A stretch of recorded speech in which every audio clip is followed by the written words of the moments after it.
All right.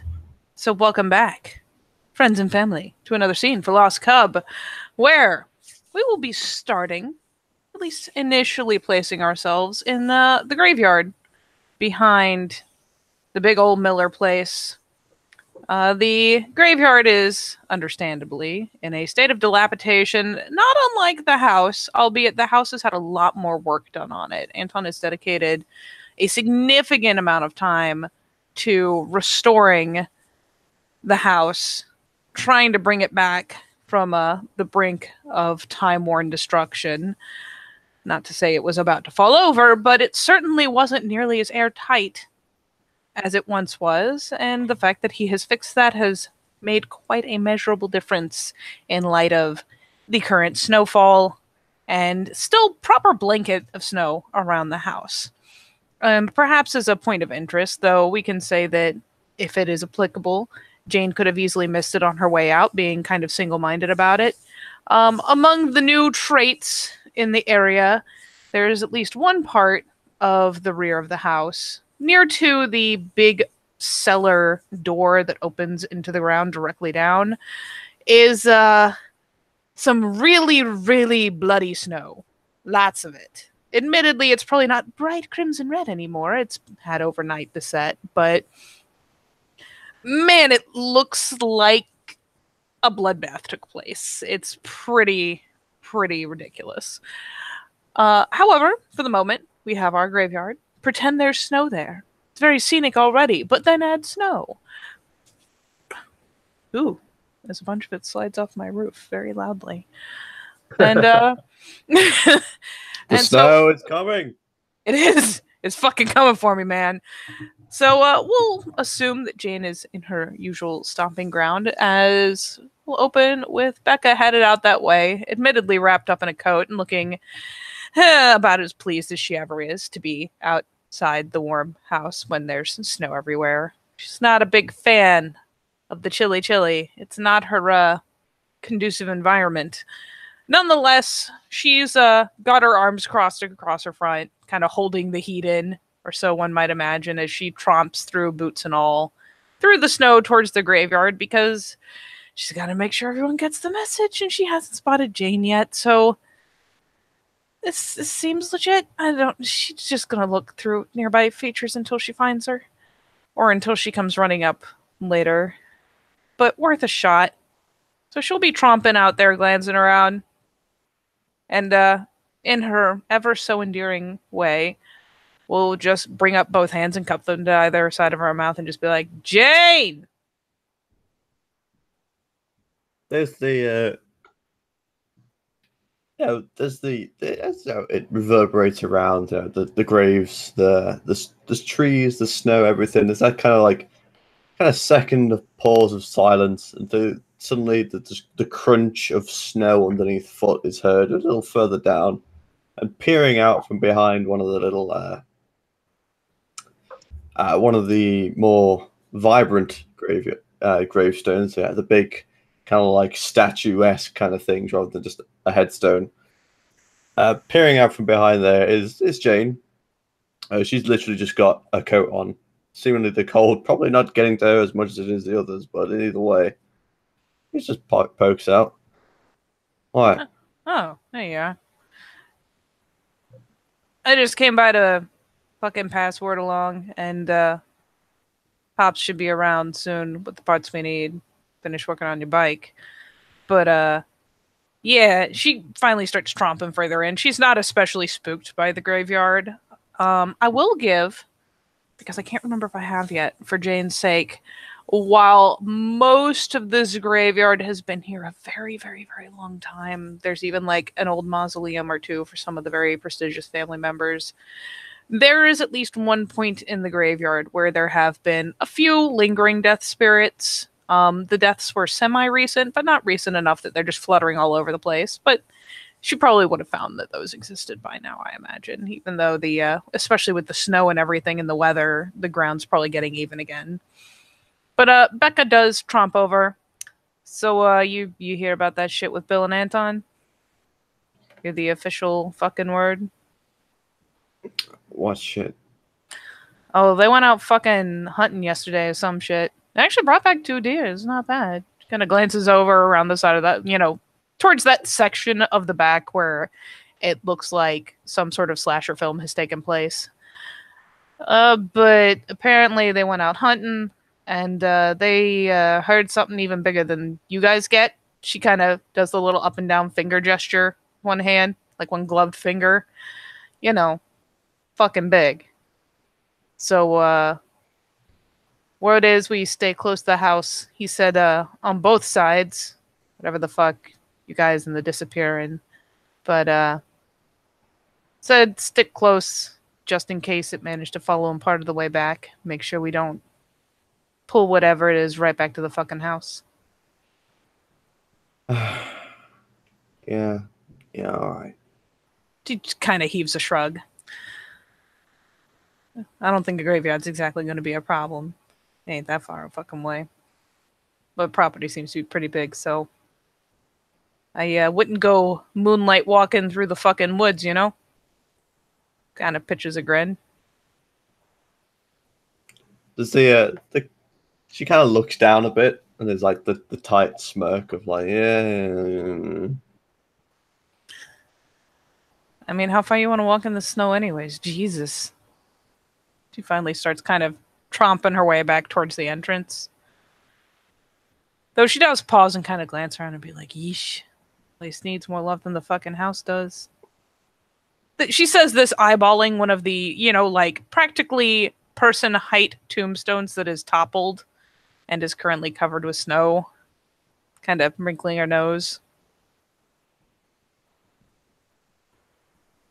Yeah, unless she turns around and says anything to change, just carry on walking around a little bit. It's kind of like, yeah, okay, you told me, all right. Yeah.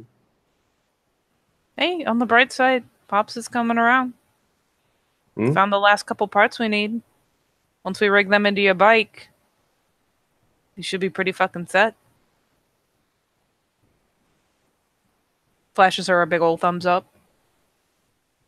She looks back up and there is a genuine smile there. Great. And then I can finally get back to the city on my own. As much as it'll piss Anton off. Yeah, probably. Well, he's not my dad. Nah. Suppose as long as you go up the road, not a lot of complaining he can do.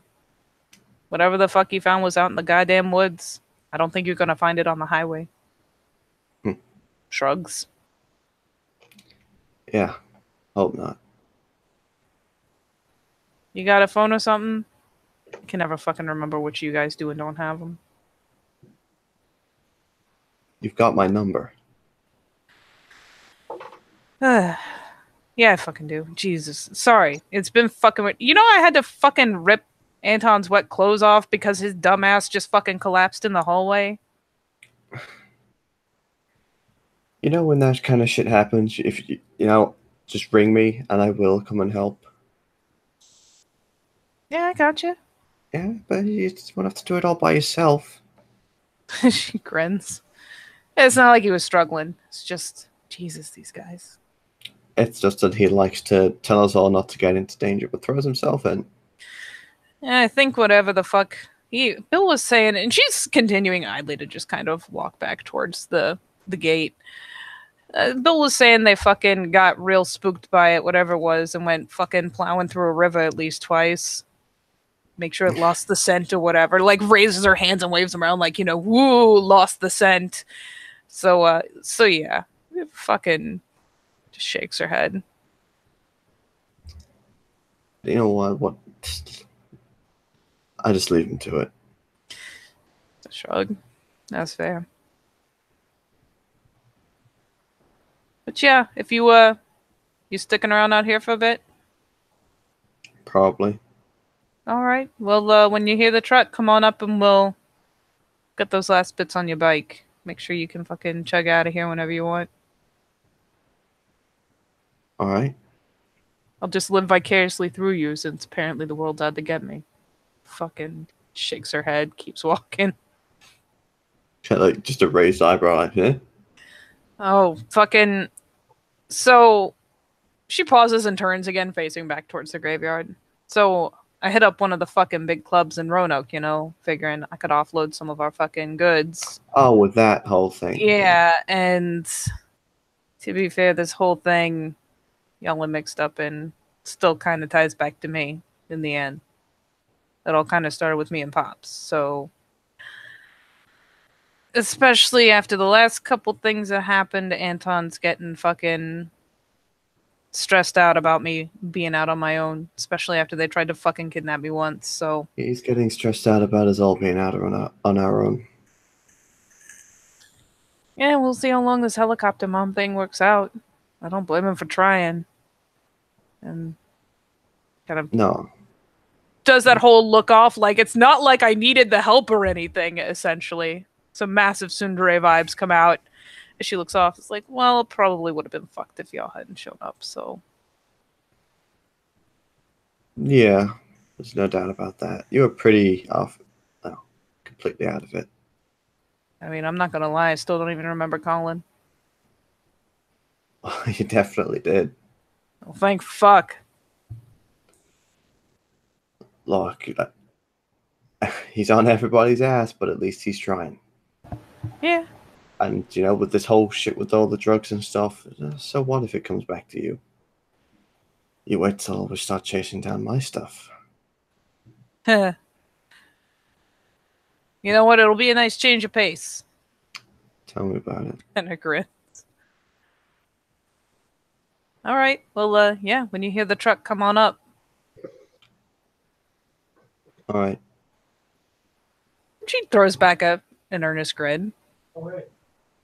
There's a smile, and then the kind of like turning around to look down at the ground, pretty, just like. And yeah, she starts kind of crunching through the snow back towards the back of the house. So, JJ, buddy, would you like to take this opportunity to come tromping out the woods like some crazy old mountain man? Yeah, so here comes JJ. Country roads. No, okay. He's not singing country roads. He's as I swallow some gristle. Sorry. Yeah, so sounds JJ, appropriate. Yeah. So let's see. They're all leaving the graveyard, right? Becca's wandering from the graveyard gate back towards the back of the house. Again, has her arms up, kind of wrapped in front of her and is just kind of crunching. Gotta exaggeratedly pick up your feet because fucking snow. You're not getting in my boots, snow. I know your game. Yeah, exactly. So JJ, for his part, has prepared for, forest travel through snow. Even like, okay. Uphill is a lot harder to do than downhill. So if JJ was alone, he could have gotten back to his house within a day. But with Sage going downhill, it slowed him down. Going uphill by himself, it still takes, a day and a second day of travel. So JJ camped out yesterday, and now he's here. Now he's all packed up with with his kit and everything, and he is crunching through some snow, and he sees Becca going, off, and not trying to surprise anybody from about 100 yards off.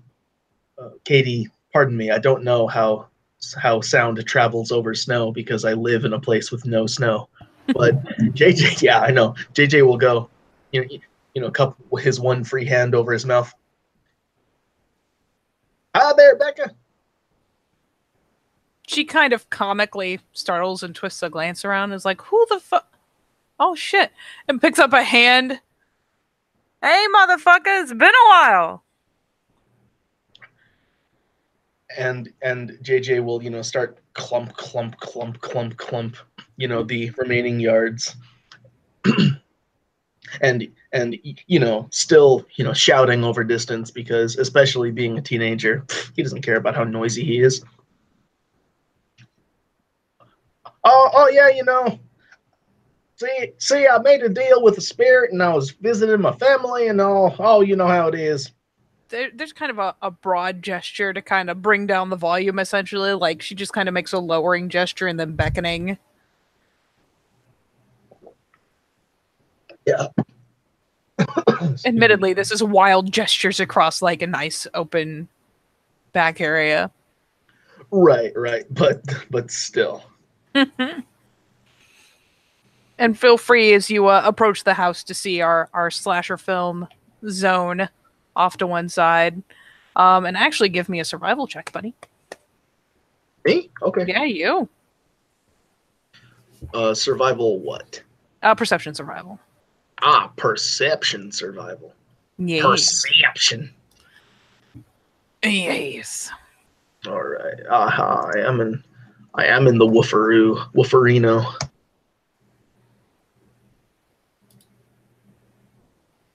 It'll be 1, 2, 3 successes. Wait, do I get an extra die from the survival aptitude? No, you get minus 2 diff, I think. Minus 1 2 diff, diff. something like that. Either way. Yeah, either way, yeah, at least 3 successes. Yes. Either way, it is enough for your practice die to tell, especially with the one of the ropes probably still draped over a tree branch nearby. Someone has attempted with a lot of cinematic enthusiasm, apparently, to butcher something. I mean, there's not exactly evidence. Oh, wait, yes, there is. They're dusted with snow, but there's some deer hides flicked over one of 2 mounds of, I mean, apparently packed snow. Like, these aren't drifts. These are places where it's obviously been kind of packed. Mm-hmm. So, yeah, it looks pretty clearly like, I mean, to your practiced eye, like somebody made a mess trying to dress down a couple of deer. Oh, of course they did. Well, I wouldn't happen to know if that's the proper way to do that to a hide, right? Would I? That is definitely no way to save the hide, but then again, it's hard to tell if they're really trying. I mean, at the very least, it's not rotting because it's sitting out in the snow, but yeah, they're not going to tan that way. No. Okay, so and thank you for giving me such a concession with survival and craft 3. Thank you. So JJ is going to, get closer to Becca, and he has his own winter gear, and he goes over to her. Hey Becca. Yeah. Now listen, look, I have no idea who tried to gut and skin some deer over there, but that is not how you tan a hide. Oh fuck, I don't know how to fuck to do that shit. I just threw it on top of the pack of awful. I didn't figure I should toss it on account of there being some fucking boogeyman out in the woods. Is there? Yeah, word is... Hey, now that you're here, we gotta stick pretty close and probably not be hollering across the fucking field just because Bill and Anton went out, got the 2 deer, but yeah, something followed them or howled at them or made some sort of hollering noise, and they got all fucking wigged out. Says it sounded bigger than you guys get. She kind of makes the up and down gesture with the finger again, So they fucking booked it back here and covered the trail, but best not be taking chances. Kind of shrugs. So she points between the 2 mounds. That one with the hides on it, that's the guts and shit. And I don't know how the fuck we're gonna pack or keep that much fucking venison, but I did my best to chop it up over there. You'd probably do a better job than me. Fuck. Kind of glancing at his green cap, like... Yeah, his John Deere cap, which is, firmly on his head. So JJ looks at her like, so the look JJ has on his face is one of, like, the kind of look you get when you are not exactly exasperated, but kind of like come on, man. Yeah. So yes, thank you. That like so JJ points to the two mounds of ick, and he's just like, so let me get this straight. Your plan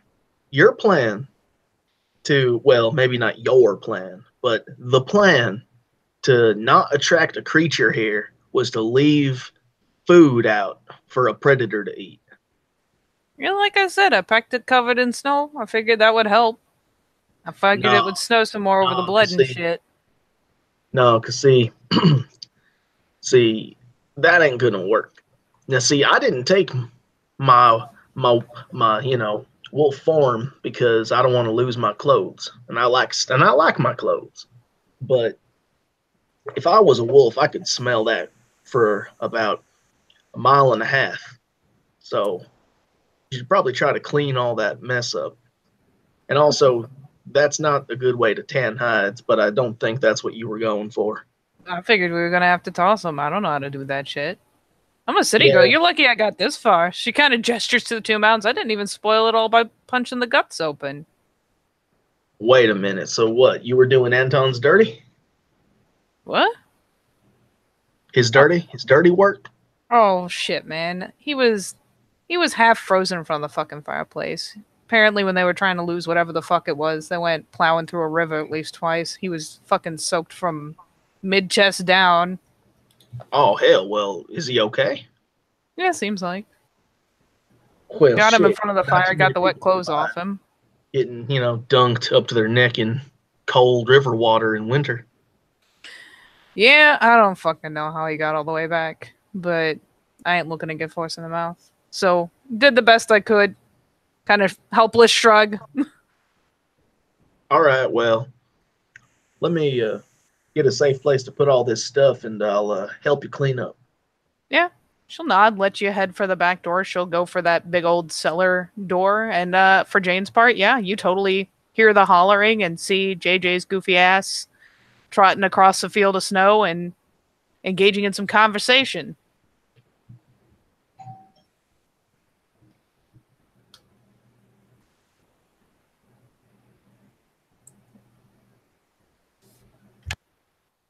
My mic is muted. She sees that. It's just that she hears the echoing shout, just the kind of rolls eyes. Because she recognizes who that is. Yep. He's back. Great. Carries on doing what she's doing. So sociable out here.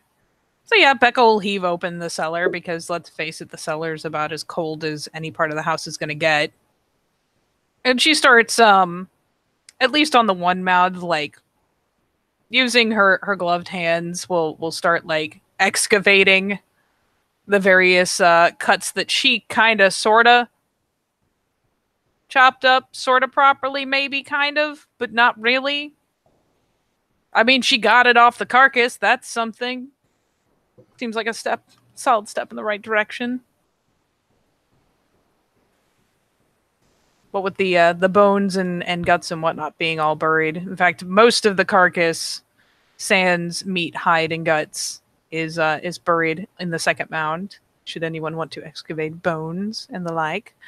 But yeah, she'll start excavating the various cuts of meat and plopping them off in the snow for the moment, just to kind of get them all dug out.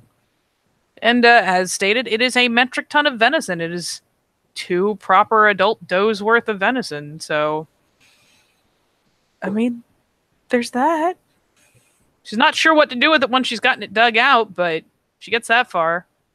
Kind of glancing to the back door every so often for JJ to reemerge. Mm-hmm. Yeah, and JJ sets his stuff down and doesn't bother taking his coat off. Just sets his stuff down and close to the door and starts going back because he offered to do a thing. Might as well do it now. No sense waiting till later. But yeah, so he'll set his tackle box and fishing rod down and go back out to help dispose of all that stuff, because you got to get rid of it. It's like, it's bloody, it's gonna smell. I mean, on the bright side, it's packed in snow, so it's not getting any grosser. But yeah, it's gross. So she starts trying to transfer the meat into the basement properly, and eventually takes either the hides and kind of like gives them the rug style lashing to get the worst of the snow off them, and is glancing up at JJ as he comes back out. You gonna know what to do with these? Should I hold on to them? I'm sorry, Katie. She like the hides. Oh, she like flicks them like you do with a rug when it gets dusty, basically to whip the Ugh. snow off of them. I mean, they've been sitting in the snow. If anything, they're a little stiff. Yeah, like so. So JJ sees her do that, and it's just like, uh, uh, no, no, they're lost. All right, well, there's a tarp under here, and she starts kind of digging down until she hits like bright blue tarp. Starts clearing the snow off. Oh, good, okay. So JJ starts to like lift up the tarp off the snow and clear some snow off and blah blah blah. It's, But he basically won't clear it folded off half all of the the way. Yeah, exactly. And he'll help her do that, and he'll say, "Hey, now at least y'all had the good sense to put a tarp under it. Saves a lot of time." Oh yeah, I didn't want to have to fucking grab that shit with my hands. Shit. Oh hell no, it's nasty. Yeah. And So how the fuck are we gonna dump it without something fucking finding it? well, listen, I don't think it's a good idea to go into the woods just because. I mean, anywhere within a mile is too close to the house. It'll leave a big old trail, and I don't want to leave a big old trail. So, well, we could. Well, I mean, if we have a truck, we could, you know, put it in the bed and drive it off property to a dump somewhere. Oh shit. Yeah. Pops will be over here soon. Can probably load it in his. Kind of glances over like, holy shit, that's a good idea. Hey, okay, good. Well, hold on. Let me see how heavy this is. And so, JJ is gonna like take two parts of the tarp and just like not try and lift it himself, but he's gonna try and like just use his arms to see, just try and judge like how heavy that is. I mean, between the two of them, I figure they can drag like a tarp, but I mean, The two of them are strong enough they could probably lift it. It'll probably be rough on her dad, but then again, he doesn't exactly have to carry it very far once he takes it wherever. He could probably just spill it out. I mean, it's yeah, heavy. no, It's 2 deers worth of guts, carcass, and hide. yeah. So basically, JJ was gonna drag well, no, he was gonna lift and carry the tarp like What's your strength score? 4. Yeah, you can do it.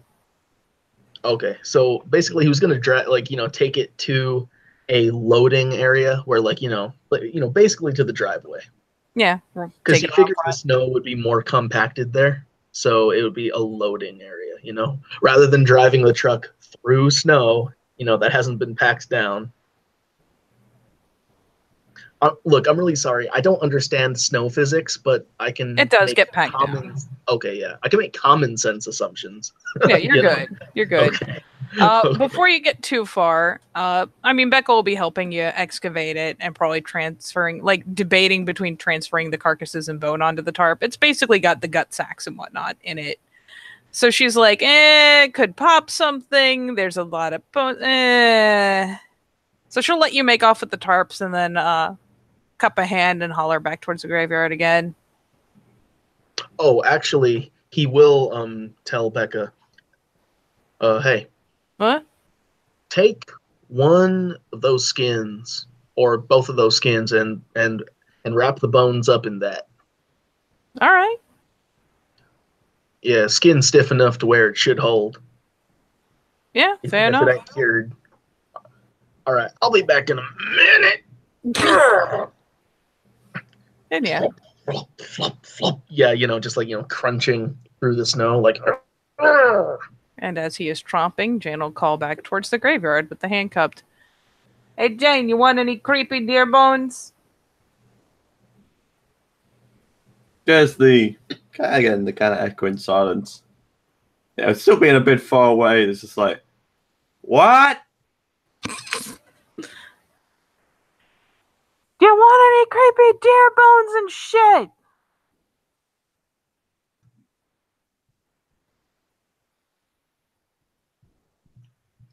Yeah. All right, well, come over here and take the parts you want. What? Come here. All right. Trump, Trump, Trump, Trump, Trump, Trump, Trump. The snow tromps are the best ones because you gotta like parade march it, like dunk, dunk, dunk. So yeah, she'll start kind of collecting things, but there are two full deer skeletons there. Neither one's antlered, but it's still two full skeletons. I'm just kind of looking down at them, like raises an eyebrow. Just kind of like, oh yeah, you did say they killed things. Yeah. Huh. Figure if you guys can use parts of them, might as fucking well. I mean, at least it should be buried at least. I mean, they're probably gonna get pitched out somewhere where they can just do their thing, kind of gestures off like woodsy, like off towards the woodsy area. Except further from here, I'll have Dad haul them out. Let things pick at them and do like they're supposed to do. All right, and which one has? So there's two, right? Yeah, it's two does. And she just kind of like doesn't say anything, just walks past, leans down, and just very casually just picks up the biggest skull. You have acquired a deer skull. Just stares at it right in front of Becca, just almost like she's just phased out, staring at it. And actually, it occurs to me, those are not skulls, those are heads. She did not exactly clean them fully. She just got out the bits that she needed. So you've got a deer head. Even creepier, she just picks it up by like the remainder of the fucking vertebrae in the neck, hanging it upside down in front of her. Her hands are getting a little bit of blood and viscera on them. Just lifts it up as the deer head just kind of hangs in front of her. The ears like limply flop. Yeah, and she's just staring at it. Okay, deer head for you. Kind of shrugs and starts kind of carefully, like, because the bodies have been pretty well cleaned off, ? Like the lower joints of the legs are still furred and hooved. The bodies have been for the most part cleaned off, but there's still bits of like tendon and whatnot. I mean, she cut off the meat, she took out the guts, but that doesn't mean it's perfectly clean by any means. Oh no, this will do great. Okay. Stairs. There's like just, goes and shoves the rest onto those hides as suggested, because it wasn't a bad plan. I mean, they're not that thin. They'll carry it all right. So yeah, she goes about shoving the remaining head, the jointed limbs, and the rest of the carcasses onto the hides and kind of tries to bundle it up. Do you want some help with that? Yeah, it's probably not a bad idea. It'd be easier. All right, Katie. How pathetic is Jane with her 2 strength? I mean, it's enough to help. It's not something you'd want to lift on your own, but it's enough to kind of make it a little more manageable just on sheer awkward levels. Yep, that's it. It's going to help with that even back. You see, it's like... Oh, look on the bright side. They ain't so slimy no more. Kind of grinning. She's toddling along. She's probably taken the backwards and has she's probably like kind of arranged it around so she's got kind of the heavier side. And at this point, most of what Jane is doing is kind of making it manageable.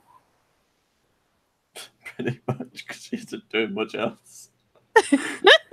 kind of like I am the counterbalance. All right, I am keeping it steady so it doesn't move, so you can actually carry it. Yeah, pretty much.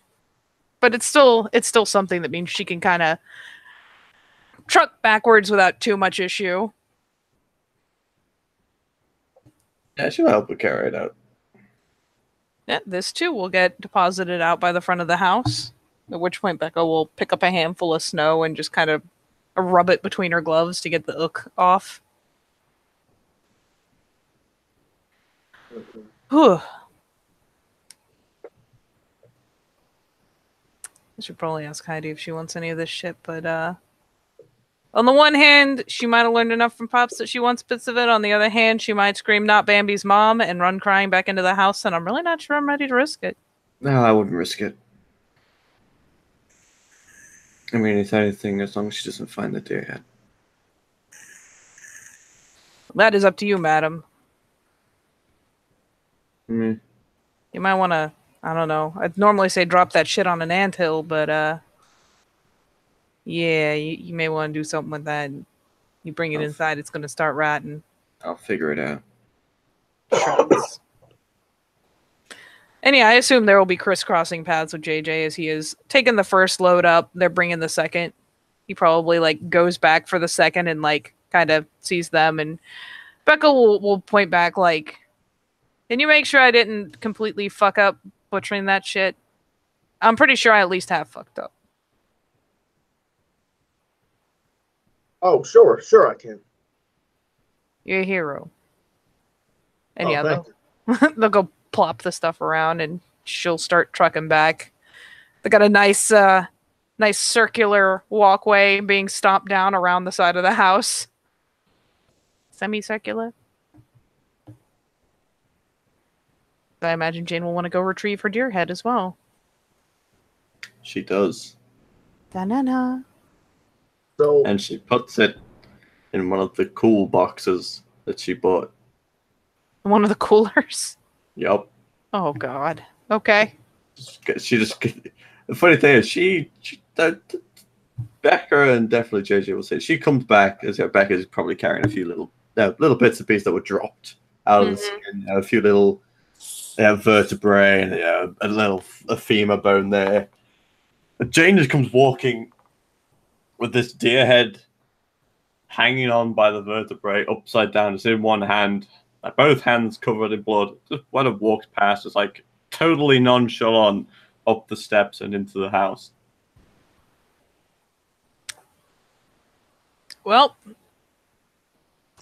that'll be interesting. And yeah, she goes and picks up the last, like, some of the jointed legs fell out or something, chucks them up front, comes back around to check on JJ. yeah, so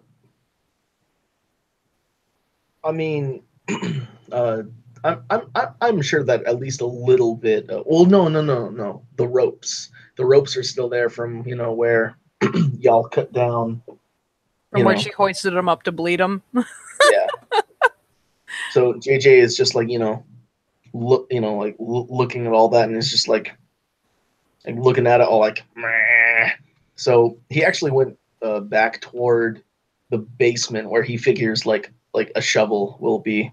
Oh, there is definitely a shovel. Yeah, so he got that, and he actually dragged a empty metal trash can, right? Or like, if nothing else, you guys got empty barrels. Oh, okay, perfect. So yeah, he'll like drag an empty barrel over there, and just over the snow, and he will put the bloody snow into this empty barrel because he doesn't want the bloody snow attracting predators, not a good thing. But yeah, so he's scooping, and then any solid bits left over, those are getting tossed in there too. Yeah, for the most part, there's not a lot of small chunks of anything. The only chunks remaining around back are the meat that it's off the carcass. That's a step, right? But that is another thing that JJ will get one good glance at and kind of shake his head like, Jesus Christ. This is like fucking elementary school shit here. Yeah, precisely. It's like, You know, so he sees that, and it's like, to be completely honest, if coyotes weren't such a problem, he wouldn't even be bothering to do this. It's just that, you know, it. I mean, yeah. Anyway, just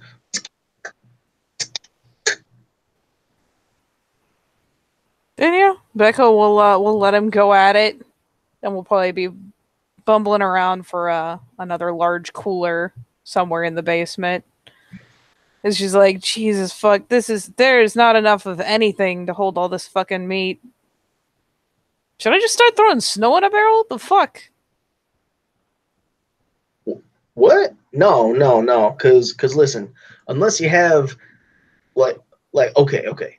So outside is where you don't want to be storing meat, and the only place it's going to be cold enough on its own is going to be outside. Now, you don't want to have your meat outside because there's some kind of unknown big ass predator that's just looming and lurking around out there, howling and making Anton run head first into a river in the middle of winter.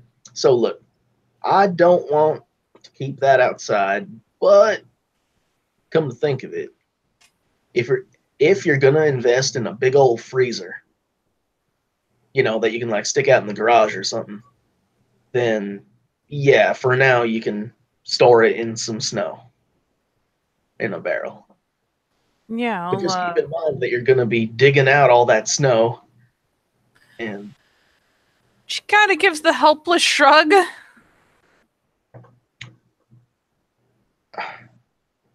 I'm just saying. Oh, you ain't wrong. Just there isn't much anywhere else we can put it. I mean, I could throw it in the cellar, but ain't like there's a freezer in there, and short of using another tarp to put it on, which doesn't seem the most sanitary. I don't fucking know.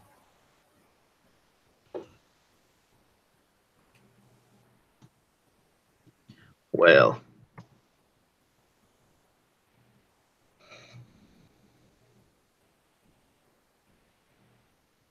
you know anything about like smoking meat? Maybe something we can do to make it keep. oh well, yeah, sure. I mean, you know, you still have time to do stuff to the meat because it's all frozen. It's just, see, it's just the hide that couldn't be saved. Yeah. Yeah. So just pack it in again. Yeah, I guess. See, right now, I'm only digging out all this snow because there's all this blood right here. You know, you don't want to leave it out. Yeah, fair enough. At least it ain't bleeding no more. She kind of like starts patting out an area of clean snow because, again, frozen meat doesn't exactly bleed. So she'll kind of start patting out an area, pile it as kind of close but shallow as possible, and start like shoveling clean snow over it again. Like, admittedly, shoveling with her hands, but you get the idea.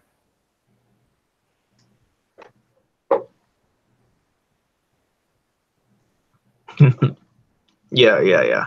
So, I mean, between JJ and Becca, I mean, it's a pretty simple, easy process, you know.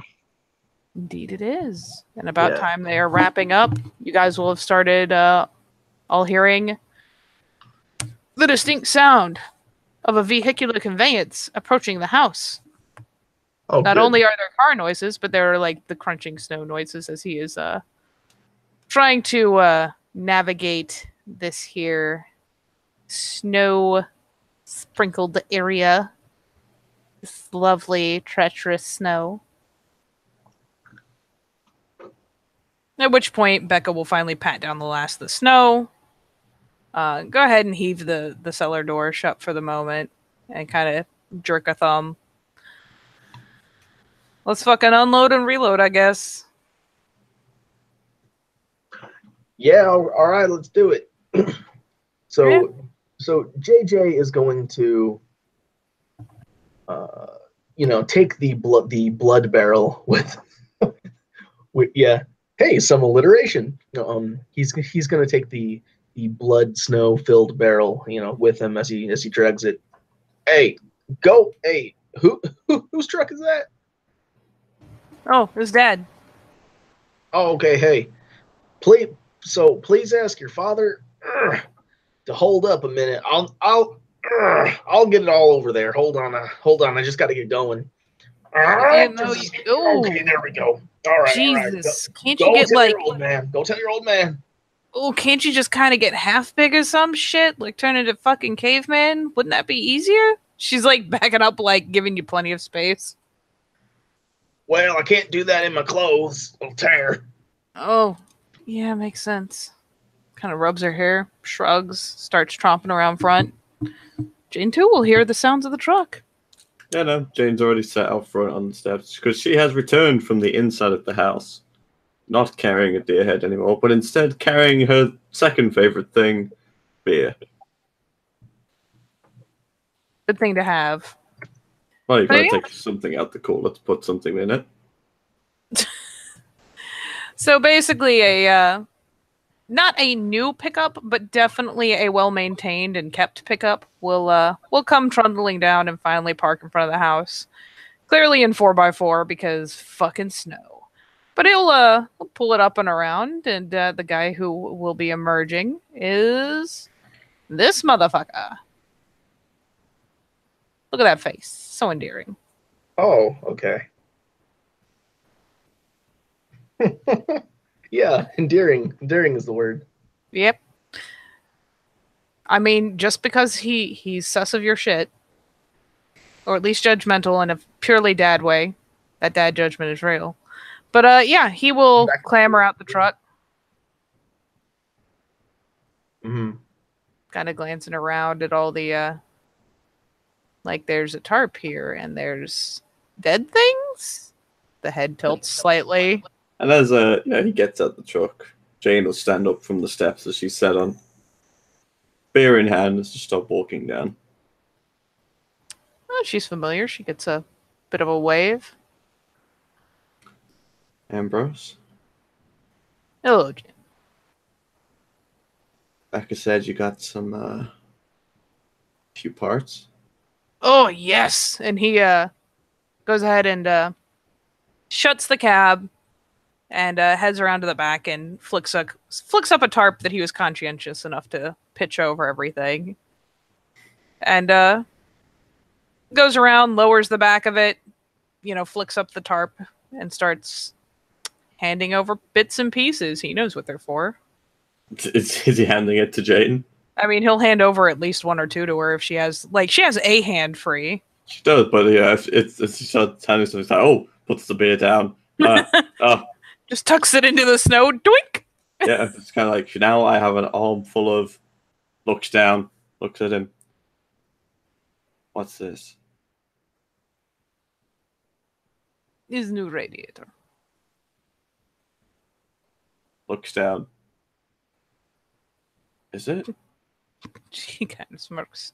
It's very different from the one in Cars, yes. I thought that was climate control. Yeah, we will go over. Just kind of like, oh, you poor, sweet summer child. Like, we will review.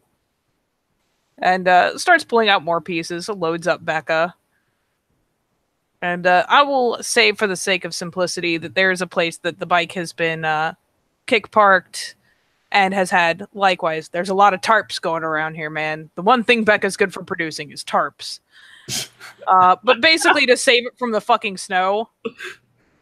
Oh, I just had the thought, so many tarps, but nobody knows where they come from. There's always tarps. There's always tarps. There's so many tarps. We don't ask where the tarps come from. We don't ask where the tarps came from. Exactly.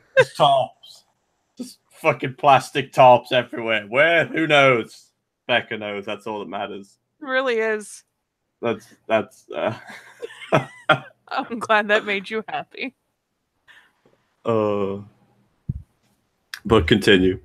Yeah, the bike probably just parked up, tarp over it, tarp thrown over it. Probably under like some form of shelter as well, just because this is Jane's little prize. You know, she put a lot of work. Actually, you know what? It is under some cover. There is a conservatory in the house. And it actually has a decent big enough door that they were able to roll it in there. So we'll do that. Like Jane put in a lot of work to get this damn thing, so she taking good care of it. You know, even it hasn't been running. She's been just for passing of time cleaning the damn thing every fucking day. Not that she knows how to clean it properly, but you still get a rag and some fucking shiny stuff that the guy at Walmart told you to buy to make things shiny. She's got like that thing of leather wipes or leather conditioner. She hits that fucking seat and the saddlebags every day. Yep. That thing is going to be conditioned as shit.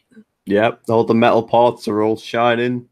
Yeah, got some of that extra sheen on there. Yep. Some of that, what is it called? I don't know if you guys know, but it's called liquid gold. Mix it, get a bucket of warm water, put a little cap full of that in, mix it all up, boom. Liquid gold. Oh my god. Beautiful.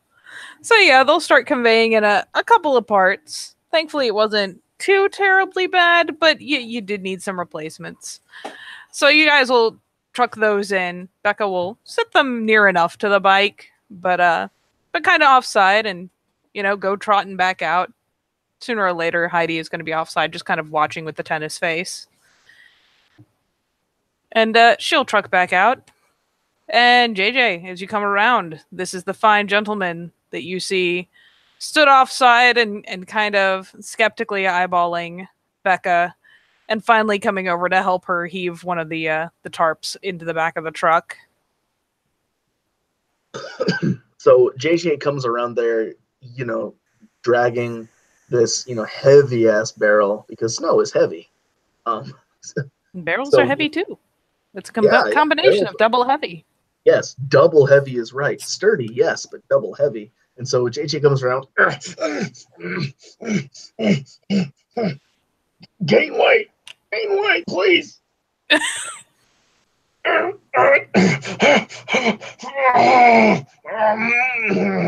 And so finally he gets into the truck, stops to catch his breath, like.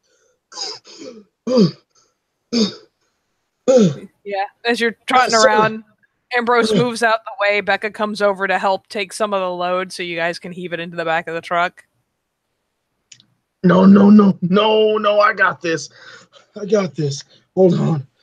Oh my god. Are you gonna fucking herniate yourself? No, I'm fine. Ooh. Okay. No, I'm fine. Hi, sir. And so JJ extends a somewhat blood-covered glove before pulling his hand back and taking it off to expose his, clean flesh underneath, and he'll extend it again. Sorry, sir. I'm JJ.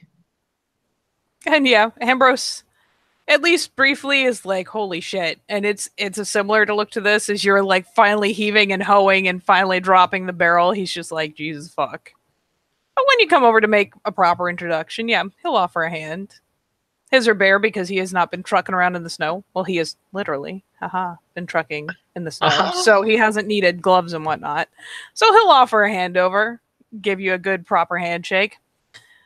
Hello, name is Ambrose Sarantos. Hi.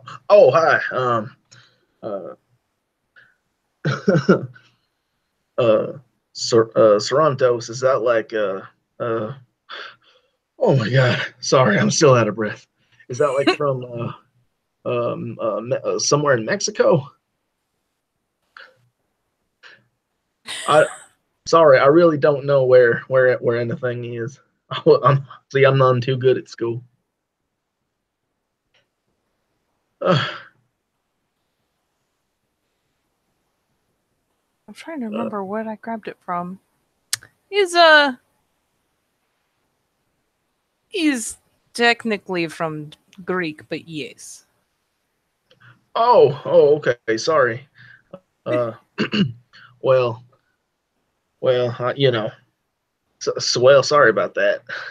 Shrugs. Hey, wait a minute. Somebody said that like I don't know. I don't know nothing about anything. Um, so are you kin of mine or well, I mean, I guess you must be. I mean, because you can stand to be around me. So hey, listen. Sorry to just load all this in your truck, and that's your first meeting of me. You know. He heaves a shrug.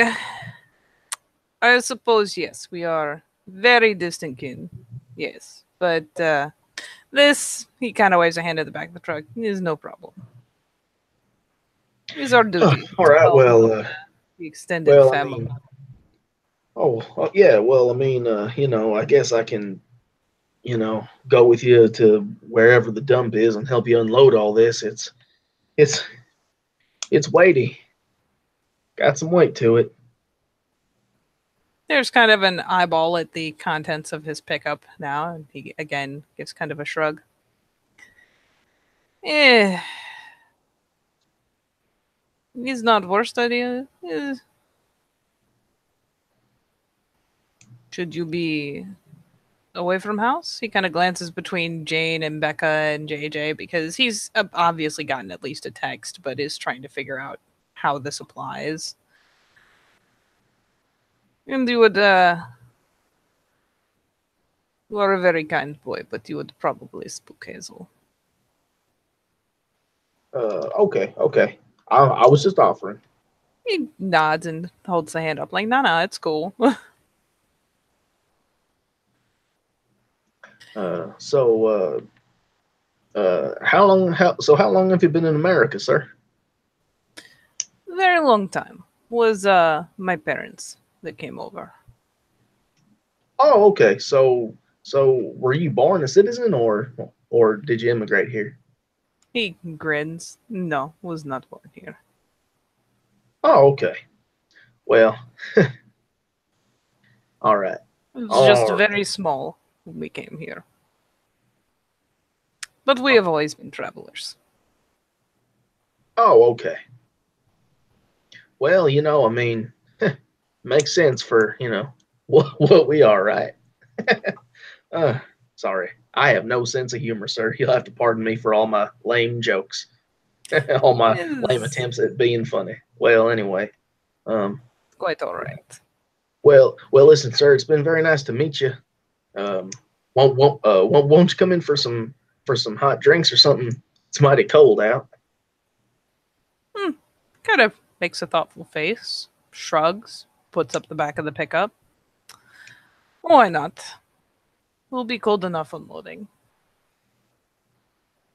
Okay. Well, Becca, could you lead me to the kitchen? I don't rightly know where that is. And Becca, looking decidedly amused, and glances over her shoulder as she too is heading for the door. Is like, that's because it's in the basement. Not exactly where I'd be looking for it. I tell you that. Oh, okay. Well, It's I weird mean, as that shit. is an odd place to stick the kitchen, but all right. I know, right? Suppose it works out if you're keeping all your food in the basement. But Jesus. And yeah, so the lot of you pile inside. I will eventually just do this and go. "Meow." Oh God. So while you're doing that, where has Jane been in all this? I mean, she dropped all the shit off to the conservatory and probably came back just to kind of stand there awkwardly as JJ began putting his foot in his mouth about halfway through that. Okay, okay. Just kind of stood there, like, lost staring at him. It's like, huh.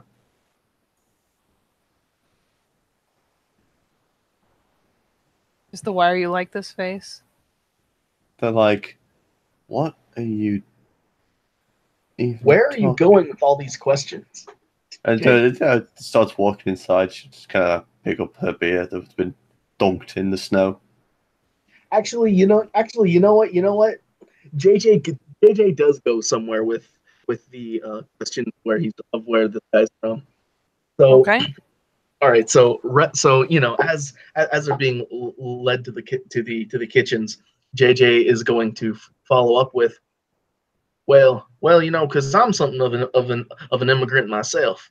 You see, I come from West Virginia, and you see, if you don't know, and I mean, you've been here your whole life, sir, but basically, see, people from West Virginia are mostly thought of as being dumb and stupid because we live because a bunch of us live in mountains, and not every West Virginian lives in mountains. A fair amount of us live in cities, but and I mean, we have lawyers and doctors and all sorts of people of supposed intelligence, but people people like me who live in the Blue Ridge Mountains just don't get any kind of respect. But anyway, so see, I'm from West Virginia, and right here is regular Virginia, so not really in my home turf. Oh God! So Ambrose looks very pleasantly kind of bemused and entertained. He's taking it in. He's not sure what to make of it, but he's taking it in. Becca, who's several strides ahead of the two of them and probably walking closer to where Jane is kind of glancing over with the like, "Are you getting this? Is this happening? Is this real life?" Like, it's that little side glance of like, "Is this real?" This poor fucker. JJ totally did that. JJ totally did that. There's nothing you can do. You see, I'm something of an immigrant myself. I'm so red in the face right now. I'm just like, I'm embarrassed for JJ. Meanwhile, as Jane is walking with Becca, there's just as he goes, well, I'm something of an immigrant myself. Just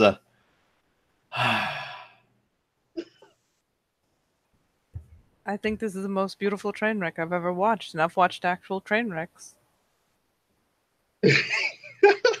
Like, this is, of course, pitched a little low. Make sure JJ hopefully doesn't catch, just like murmuring offside to Jane. Yeah. Because he's talking to Ambrose, so he's actively talking. If you say it quietly, he ain't gonna hear. Oh yeah. To be fair, hilariously, Ambrose doesn't seem in any way grossly offended. He, if anything, is a little surprised and a little entertained, just because, like, wow, these are comparable to you, and that's. I can't fathom where these ideas that you might not know things could ever have come from. You poor sweet summer child. Yeah. Gee, JJ, I wonder why people would ever think that you're culturally uninformed. Yep. It is one of those things where his accent is admittedly kind of hard to place. It's kind of an odd slurry of accents, probably because he and his family have traveled so goddamn much. Becca's is pretty distinct, but then again, it's been made clear in the past that Becca did most of her growing up in New Jersey. Right. I mean, yeah. No, I know.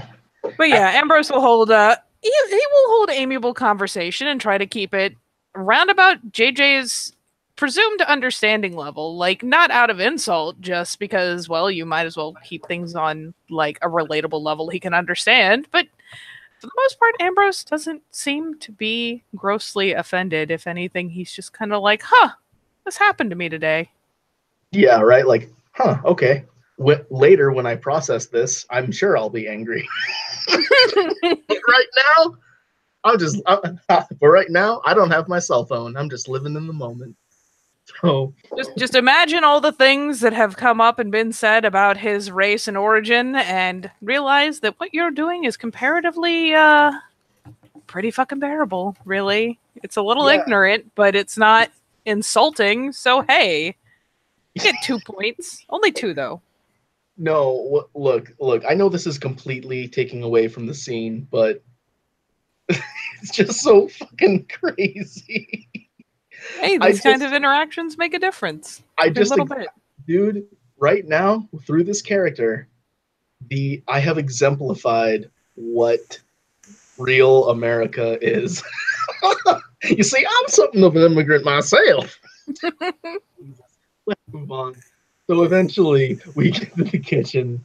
Yeah, you do. You guys tromp down into the basement. Ambrose will make idle conversation. We'll ask him what he does. I mean, there's the John Deere hat after all, but like, yeah, he'll get chattering with him about what all he does because Ambrose very clearly is a mechanic. And we'll say as much, but you know, for the sake of moving conversation along, but we'll get into like the kind of things JJ does. So JJ can be waxing poetic about hunting and fishing as they tromp down and go to find various this and that, and there is like no shit one of those big ass like iron cook stoves, like no shit, old as hell. Still seems to work okay. Okay, a cast iron stove. All right. Oh yeah. Is there wood to fuel the cast iron stove? There is. The downside is that it is not like properly weathered wood, so it's kind of a bitch to get caught. But once it's caught, it burns okay. It is not ideal, but it works. Yeah, and JJ will actually make a comment about, you know, the wood not being weathered and not being able to tan hides and you know how much all these city folk need him. But you know beyond that he, you know, gets a fire going and, you know, basically puts a kettle on. Yeah, fuck it. You do that. Becca actually, like, of all things, takes like a pot, and God help you, you guys can have things like milk now because there's snow. So Becca, being the hoity-toity princess she gets to be for just this, we'll actually put some milk into a fucking pot, probably, and just warm that off on one of the sides of the stove, and go fishing for that fucking Godiva hot chocolate she was brought back because yes, bribes. She loves them. Oh.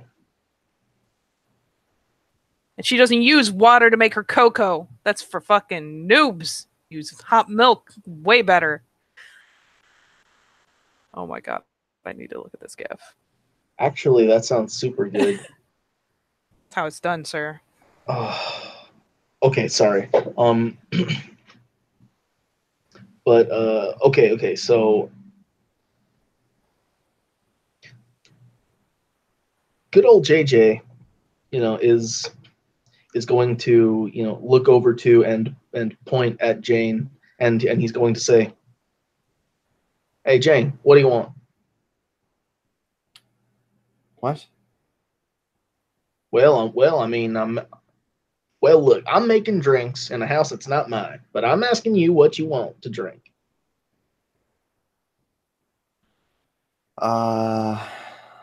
It's a coffee. Coffee? Okay. Well, hey Becca, do you have any of that instant coffee? Or should I also make some coffee? Yeah, we got that instant shit. I think there's a fucking one of those little fucking stove percolator campy things. Fucking that new kid went fucking crazy. Bought a bunch of camping gear we ain't never gonna use. She wanders back into another part of the basement where, you know, there's kind of a pantry / storage / we just kind of pile stuff here that we're not sure what to do with. And yeah, JJ bypassed it and probably rolled his eyes hard enough to shift the axis of the planet because, yeah, it looks like some rich kid went to a camping store and was like, we'll totally need this. You don't need it. You don't need 90% of it. But hey, that little campfire coffee pot might actually be worth something right now. So Becca is digging through the piles of like camp mats and pup tents and all these different cool camping supplies, and eventually we'll come out with the fucking campfire coffee pot, which will work just fine on the stove. Yeah, actually, the reason why it takes him so long to get the coffee pot in the first place is simply that, yeah, he does say, like look at things and like really look at them and just be like, mumble to himself how useless this is, and, yes. and go to the next thing. Same thing. Go to the next thing. Same thing. Oh, good. Here's the one useful thing in the heap of shit. Just take it. Anyway. Yep. Yeah. So he does a bit of that. Jane, you came out of the graveyard. Is that just your thing? Is that because you're a skeleton? I mean, technically, we're all skeletons, right? No, because well, most of us are people, but I visited the other side, and I Ooh, you got cut off.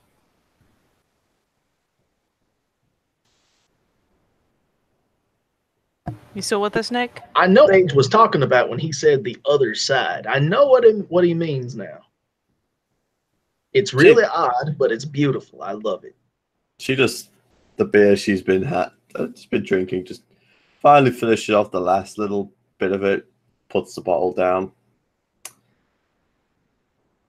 No, it's the place that I go because it's out of the way.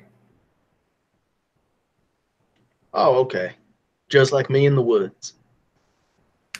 Yeah, it's like you in the woods. Okay, well, all right. I respect that. Sometimes you just got to get away. I just like it. It's a nice place.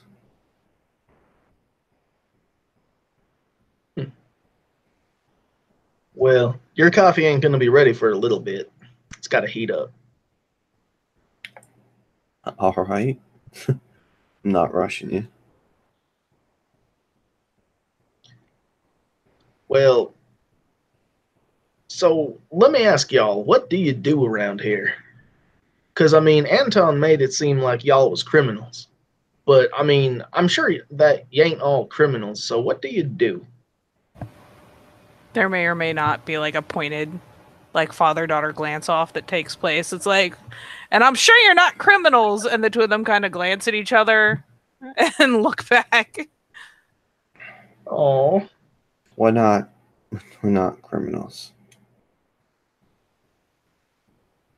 well, okay, so what do you do?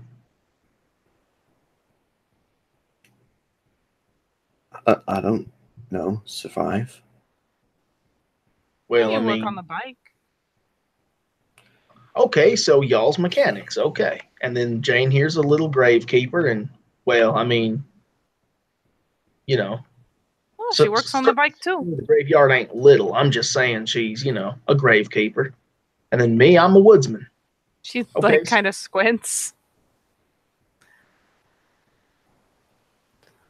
and then Anton Hyde's body is probably in the graveyard. And okay, I think you're oversimplifying. I probably am oversimplifying, but I mean, hey, I'm not Yeah. used to so many people. Sorry. Oh. Normally, I've got my brothers. So, Brothers? Right. yeah, my brothers, and my mama, and my sister. That's a bit of a shrug. Sounds nice. Yeah. It's it's real nice. It's real nice.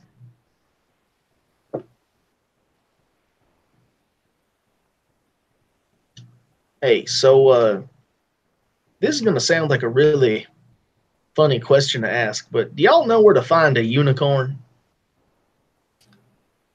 A unicorn. There's a round of glances. Yeah, a unicorn. Because I was talking to a chickadee yesterday, and well, the chickadee told me that I need to find me a unicorn.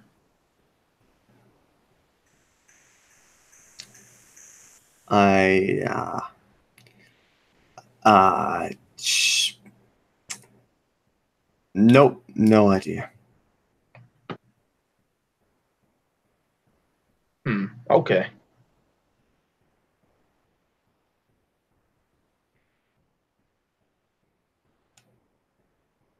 Hmm.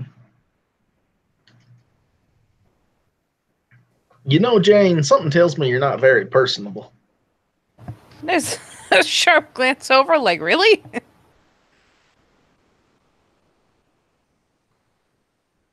I wonder what that could be. know. Maybe you're just, people shy. I mean, it's okay to be people shy. I mean, hey, I'm somewhat people shy. I just hide it real well by talking.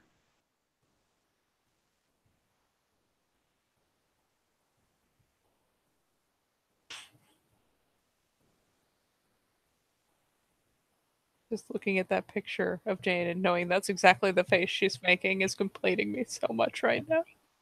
I'm sorry. It just popped up and stayed there for the whole silence, and I was just like, yep, that's perfect. Yeah, so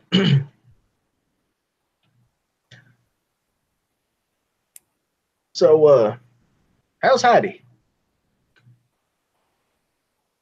Oh, she's got a nasty case of the fucking Hoagies last night, but she seems all right.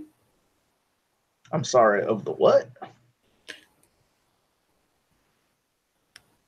Oh, she bad dreams. Real bad. Oh, okay. Well, I'm certainly sorry to hear that. So where's she now? She kind of jerks the thumb up a floor. Somewhere upstairs. Oh, okay. Probably painting again. Well, I mean, does she like hot chocolate or what does she like? Oh yeah, she loves that shit. Okay, with milk or with water? Oh, you always make it with milk. You don't make it with water. Well, I mean, there are times when I've gone camping and I have made hot chocolate with water. No milk, just because there wasn't any, or the milk went bad, so you had to use water. No other choice. Yeah, in times of extreme duress, when you're not in such times, points a finger. Finally pulls the pot offside as the the milk's starting to kind of simmer, and you don't want to scald the milk. And yeah, she'll produce a pair of mugs and split the contents instead of having like 3 rounds to herself.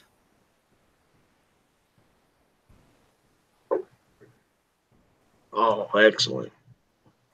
Excelente. Excelente. See, I know a bit of Spanish. I don't know enough, but I know some. Ambrose suddenly has a case of the like, man, look at this fine yet rustic architecture. And Becca is just, you've never visibly seen the sign of someone biting their tongue so fucking hard. It's just like, yep, this is fine. And wow, just shaking her head a little bit, keeps stirring. Finally, she'll offer one of the mugs over to JJ and be like, why don't you go see if you can cheer Heidi up, huh? Well, actually, I was just about to excuse myself anyhow. I think I might have worn out my welcome. It ain't that bad, JJ. You say the damnedest shit sometimes, you know? Oh, well, listen, I mean, I know that they speak Greek in Greece, and I know that they speak Spanish in Mexico, and I know that you're a Greek, because that's what your father just said. And I wasn't trying to say that Spanish is Greek, because it ain't. JJ, hey, now Heidi, she could really use that hot chocolate right now. Okay, fair point. Goodbye. He just deuces. Takes this mug of fucking cocoa up there. Yeah. It's just the slow head turn of like, yeah, off he fucks. Yeah, and for himself, he's just gonna pour some hot water. Okay. And just go up. Yep. Jane remains with these two, who are with only once JJ is up and clear. Becca's kind of sputtering. Just that was very interesting. Even Ambrose is kind of fighting the grin. It's pulling at the corners of his lips for all that he doesn't want it to. It's like, now I remember why he's a lot of hard work. At least he is well intended. It counts for something. At least he's well intended now. Last time I saw him, he was too busy kicking and screaming. But you know what? He seems to have got a change of mind, so that's better at least. Yeah, even small good things are good things. Yeah. Let's take the gifts we are given and not look at them too hard. He takes to tending the little stovetop coffee maker. Yeah. Yeah, makes sense. Becca is struggling because she wants the cocoa that she now possesses, but she is still fighting the Snickers. She is fighting them hard. Kind of has the hand over the mouth. Oh. You know, it could be worse, right? Kind of glances over to Jane. You're not wrong. It could always be worse.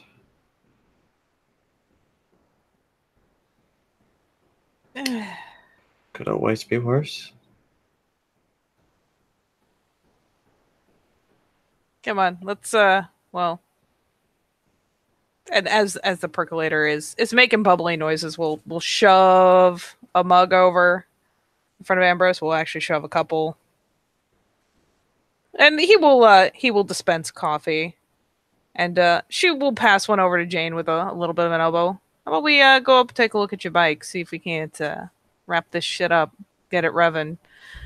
Might have to walk it out to the road, but once you hit the road, it should be okay. There's a faint smile. Eh? Yeah, no, that'll be yeah, let's give it a shot with a new radiator. It's like the confused face, like, yeah, that's what he said, right? That's a thing. She'll be grinning more readily, more relaxed style as she takes her mug and you take your mug, and she starts trotting up the stairs. Ambrose takes his mug of coffee and just kind of sets the little percolator off to the side and idly kind of follows upstairs just to nose around a bit. And probably to at least briefly look in on the two of you. Because, who knows? Just might get curious. But for the moment, you and Becca will head up and around about and finally into the conservatory, where there is, among other things, a number of plant beds that have been either overgrown or kind of died back. There's at least one pretty large fountain that has like one sad puddle in it. And among other things, pulled in some of the clear walking space is your bike. Then she'll go and like snag the kit on the way in and plop down next to it and start pointing at various parts on the bike, and basically having you hand over. And well, she will, for the sake of example, do a bit of it. She will actually get you, have you get your hands in on this and learn where the things go, how they go together, how to feel whether it's on there properly or not. She'll check behind you to make sure it's secure, but we'll basically start helping you replace the busted parts of the bike. She's probably like, swapping out a few of the bits and pieces, just like I have no idea what I'm doing, like holding it so awkwardly as she's like fitting something, but this is kind of fucking tired.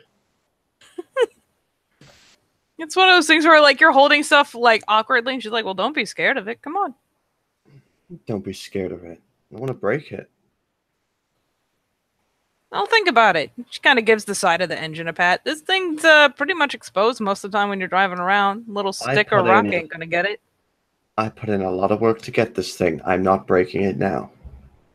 Yeah, fair enough. Just a lot of work. If you baby hand it too much, it'll fall apart. It's the kind of point, a lot of work. The eyebrow kind of quirks. You never did tell me how you got this bike. As she goes about,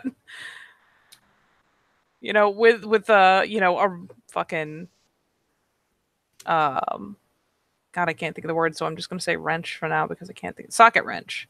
That's the one. Like goes well with the socket wrench. Told you I stole it. Okay, but how hard was it that it was a lot of work? Grinning. Well, the guy who was writing it, I had to fuck so that he'd fall asleep long enough. He's kind of a startled snort. Just so casually, as you know, tightening up something. No fucks given. Oh okay. No, he passed out for a good few hours. Jesus.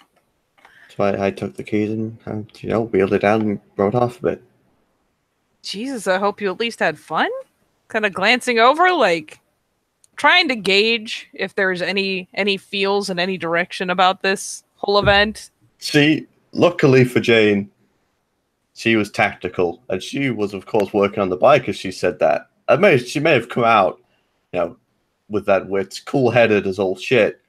Not to mention the whole tomato face she had while saying it. But luckily, looking away from where Becca is, only seeing the back of her head. Aha! By the time she looks around that cheeky smirk on her face. The redness has died down. It's just like it was all right.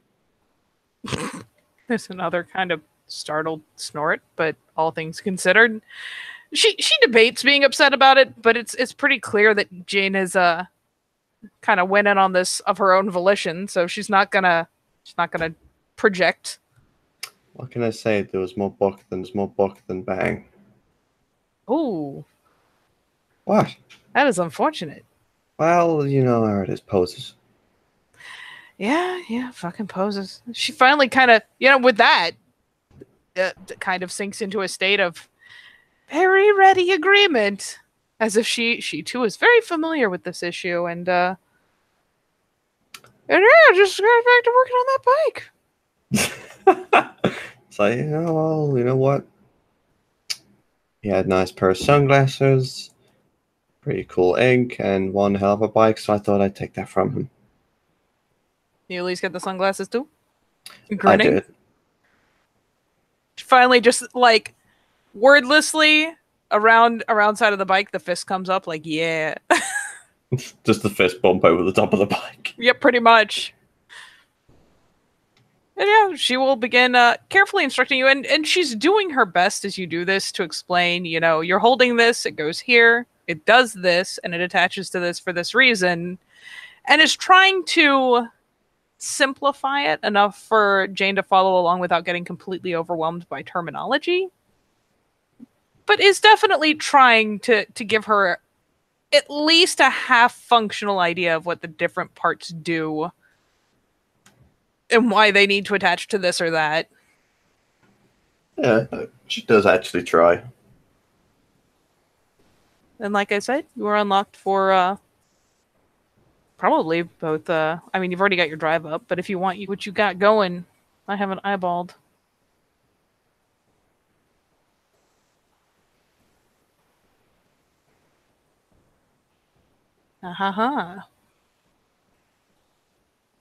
But yeah, you are well justified, as she will continue to work through it, and we'll come behind you and make sure everything is properly secure. And obviously, it's not a matter of I don't think you did it right. It's just I'm going to make sure this is on the way it's supposed to be on, because if this thing explodes when you start it up, I'm not ready to be here for the waterworks. Not even ready. So while you are doing that, let us briefly swap over, switch to camera 2, where JJ is probably up on the second floor, I imagine by now, because a quick glance around didn't show Heidi on the first floor anywhere.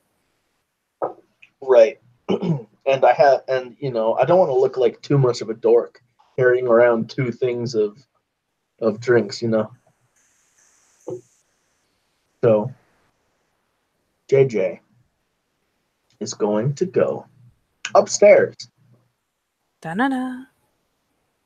And now that he is upstairs, he doesn't actually know the layout of this house. There's a lot of like walking down the hall, kind of glancing in rooms, like hello, hello, hello. And eventually, as you walk along, kind of glancing, you'll eventually see Heidi.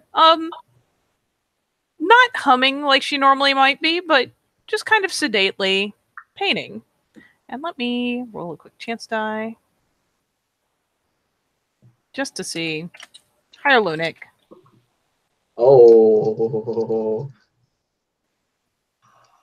Hi. Woo! So, with that roll, you walk in and you can see in various places in different rooms, even like one on the hall, like the length of the hall has at first it looks kind of like an artistic, like, oh, this is pretty kind of mess of swirls and colors and shapes. But as you're walking along the hallway, you realize that on the one end, with the final color daubed in and kind of connecting bits together, that this is definitely, a long, long wolf with the maw open at one end, and the rest of it is probably, the body and bits of the legs, and that's probably supposed to be the tip of the tail down there, that weird flare bit. But it doesn't really resolve until she starts finishing up the bits of it. So as you're sliding into this room, she'll glance over, kind of inquisitively, as she'll hear the footsteps coming. And she is midway through and up on standing on a chair. A very similar style where for part of the wall, it just kind of looks like pretty nonsense. But at least up where she is, it's resolving into a unicorn's head. Oh.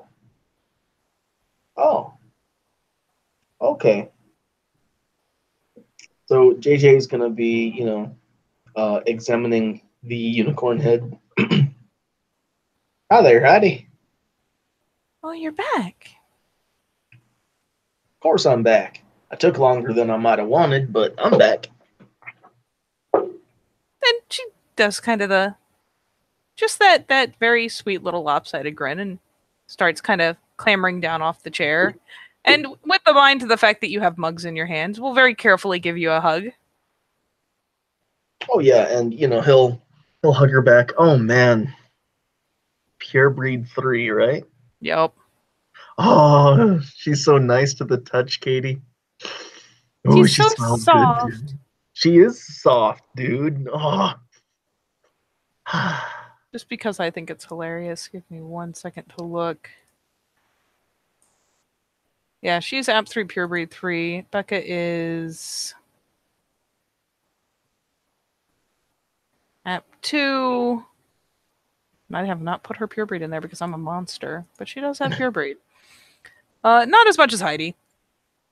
At least not as much collectively as Heidi. But yeah, she's very sweet. She's still very, she just kind of is bright.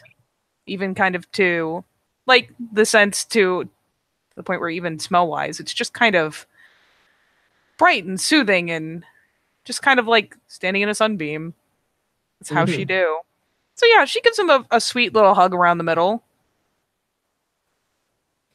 I'm glad. Yeah, yeah. You know. Well, I brought you some hot cocoa. Ooh. And she proceeds to reach over to set the brush, swipe it off on the edge of the can, and then kind of set it across the top of it. And we'll whirl about excitedly for cocoa, because she do like that cocoa. She's in love with the cocoa.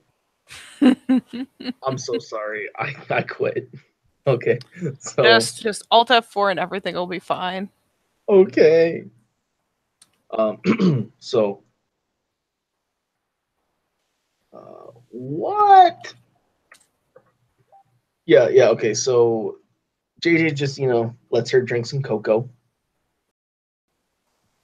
And I mean, JJ just kind of looks at her. He's so pretty, Katie. He's adorable. And she's just going, oh, I'm glad. And she sips on the cocoa and kind of looks back up. I don't think the others believed you'd come back. I knew you'd come back. Oh, well, Well, I mean, I will admit Anton sure did scare me something fierce, but hey, you, on the other hand, wanted me back, so hi. Oh, look at that big smile. He can seem scary sometimes, but he's not really. He takes care of us. And sometimes he has to do scary things to take care of us. Right. Well, uh, uh, so I heard. Well, I mean, I didn't know that you painted. She finally flicks a glance over the wall. I painted all of them. They're in different rooms, though. Yeah. Well, I mean, it's real nice. I was.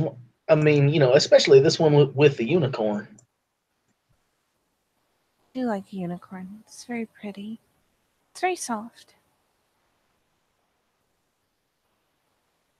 It's just nice.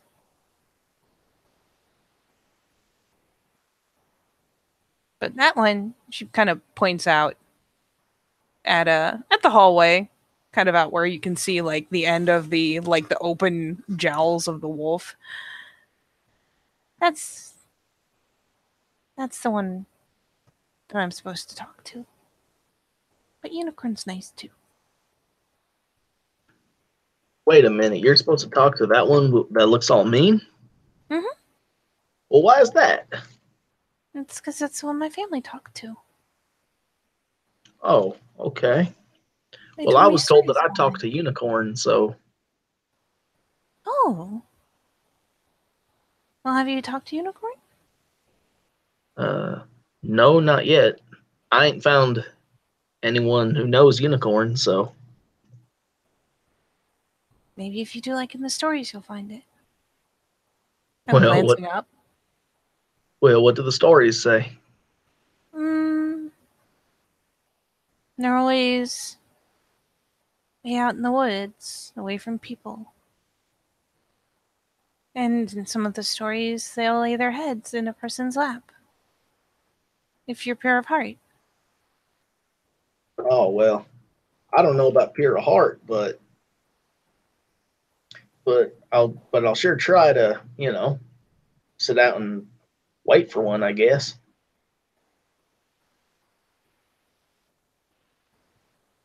Just go out and sing and believe in it.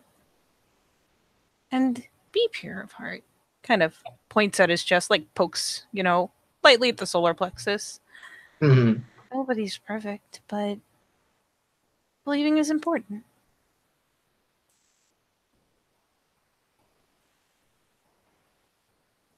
Yeah, Believing yeah, is the whole yeah, trick of it.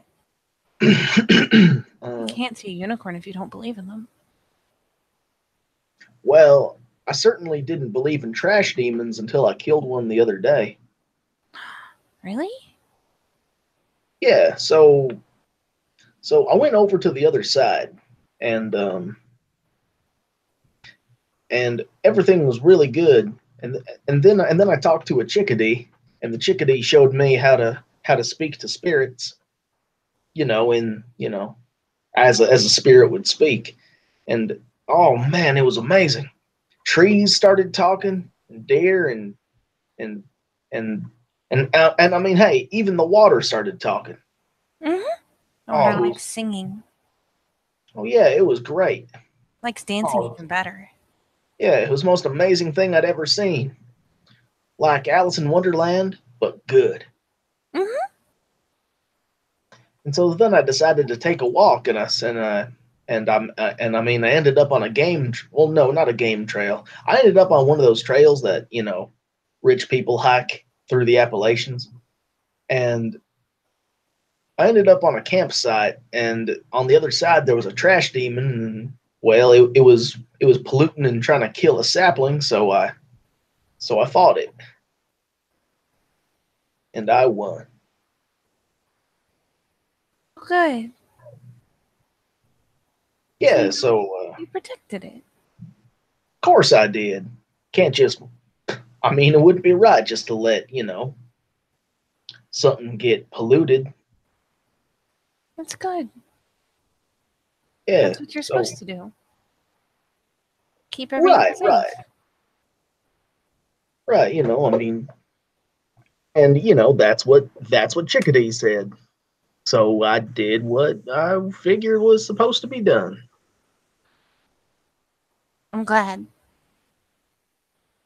Well, me too, because that thing had pins and needles coming out of it. I don't know where they were coming from, but all inside it. Anyway, so that's all good and done. That's all good. Wrinkles sympathetically. So, yeah. So anyway, sorry about that. Anyway,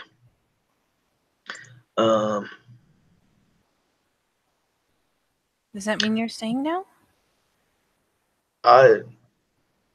No, I still gotta make sure that my mama and my sister and my brothers are all safe. So, I usually just wander around and make sure that things are okay, and yeah. So that's that so far. Yeah. Anyway, I saw you paint, have this unicorn painting, and so I was just curious if you knew where to find a unicorn, because I was told I was unicorn's child. And I don't know what kind of crazy esoteric sort of thing that is, but hey, I'm willing to believe anything at this point. Just, I don't know. You do things like dress all in white, and you go out to where things are quiet and calm and good in the woods, and you just sit and you wait, and you just have to be soft and gentle, and they come out. Isn't that how it works? Well, tell you what, I'll try that, and if it does work, I'll let you know. Oh, good. If it works, can I go and see one too? Well, I don't see why not. Certainly. It's a broad smile. Big old bright smile. Lights up. Oh man. As soon as she smiles and brightens up, JJ smiles and brightens up like, I made this happen. I did that. I did that. Me. It was me. Anyway. So JJ doesn't say that obviously, but he made that happen. You could still check on your family. Anton said you could have the little kitchen building if you wanted. Since I know you said you don't like staying with everyone all the time. Well, I mean, problem is I'm also 16, so I'm not supposed to be, leaving home forever. I mean, I suppose I could go and ask for emancipation. Some people at school have done that. Well, I mean, one person did that, but people talk about it at school, being emancipated, and apparently, well, I mean, from what I gather, I'm just too, I'm just too, good on terms with my mama to be emancipated. So that's that. Oh. Okay. I suppose I could, stay here part time, some of the time. You should. It'll be good for all of you to be closer together. Right.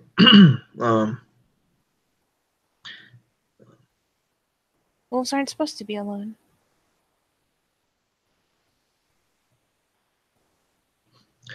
No, of course not. Of course not. I mean, just look at how all those documentaries make them out to be. Mhm. Do we werewolves own Animal Planet? Is that a thing? I don't know. Maybe. Okay. I don't know what all the others do. I don't know any of the others.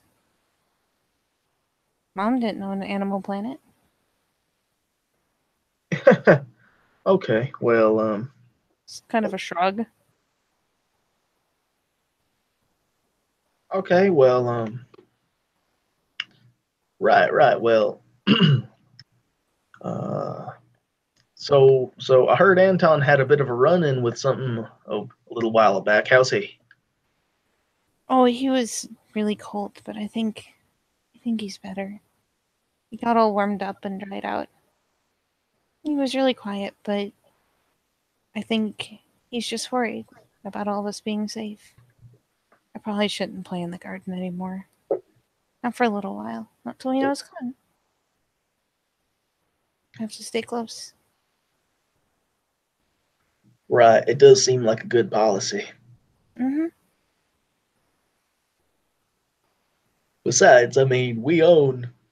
Well, I mean, I don't rightly consider myself part of y'all, but you all own this here land, so things on the other side should respect that, right? I think so. I think they know the people that used to be here. And that was Anton's family, so maybe they kind of know him, but I can't really talk to them. Okay. But you should be part of us because it's not good for a wolf to be alone. We have to have a pack.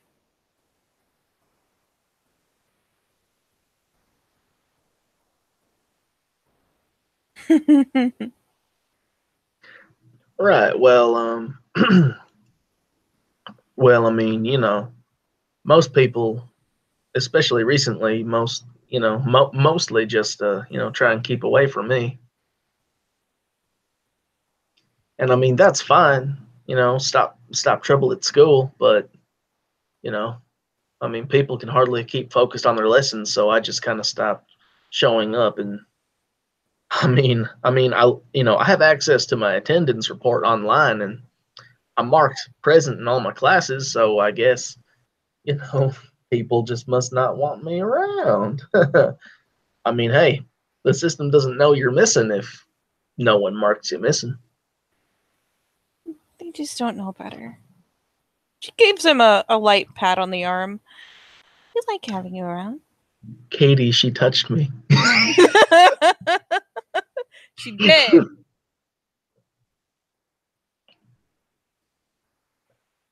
It's innocent Right, as well, hell, but she did it.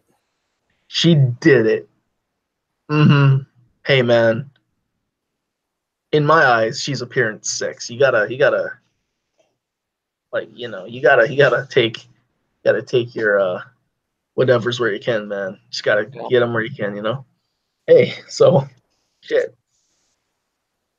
Right. Well, uh, do you mind if I watch you paint? No, it's okay. Oh, good. I'll just sit right here, drink this here water. Kind of tilts ahead to that because it really is just literally hot water. She shrugs. Okay. Yeah, and so JJ is going to, take a seat, where he can watch her paint and sip on his water. And yeah, she drinks the cocoa. I mean, like almost kid-like as fast as she can based on the sheer heat of it. But soon enough, we'll clamber back up onto the chair and begin painting again and continue happily chattering as we flick back over to Jane as the last bits are getting the last bits have been put into place on the bike. You both will hear the truck eventually roll out. But as the last bits have been, to all appearances, secured on the bike, Becca's given it kind of a once-over to make absolutely sure there's nothing sticking out to her as wrong. And we'll finally encourage Jane to hop up on it and see if she can get it started and give it a rev or two. And she'll loop one leg over, get a good feel for the handlebar, and give it a go. Then yeah, sure enough, if nothing else, I'll say based on the amount of time that we have had to bypass with the two of them working on it, by now, yeah, you flick the key, it starts up smoothly, you give the handle a twist or two, and it revs loudly but beautifully. And it's probably strange even Becca, because she has not seen this from Jane before, but there's a big toothy grin on her face. Oh, fucking look at that, would you? Holy shit. Kind of kicks out the stand and turns the engine off. Got it working? Yeah? It's great. Well, just think about that. She and she's idly wiping her hands off on a spare rag. Where she finds these mechanics, like just the rag pieces of fabric, is very similar to where she finds the tarps. We just don't ask. But she's like scrubbing her hands off and finally kind of gestures with the rag towards the engine. Think about that shit. You had your hands in that. Who did that? Yeah. I love that shit. No, it's good. It's interesting. Yeah, like I said, you probably want to walk it through the snow. These things ain't got traction for shit on the snow. And patches of gravel and sand, watch out for that shit. But once you get on the road, it's pretty fucking clear now. This kind of turns and looks out the conservatory. I'm not going anywhere yet. But I definitely need to make a trip back to the city. Once I get Dad's permission. There's a grin. Hey, if nothing else, he'll probably appreciate that you actually bothered to ask. He won't say it, but he'll appreciate it. No, he won't say it. But still.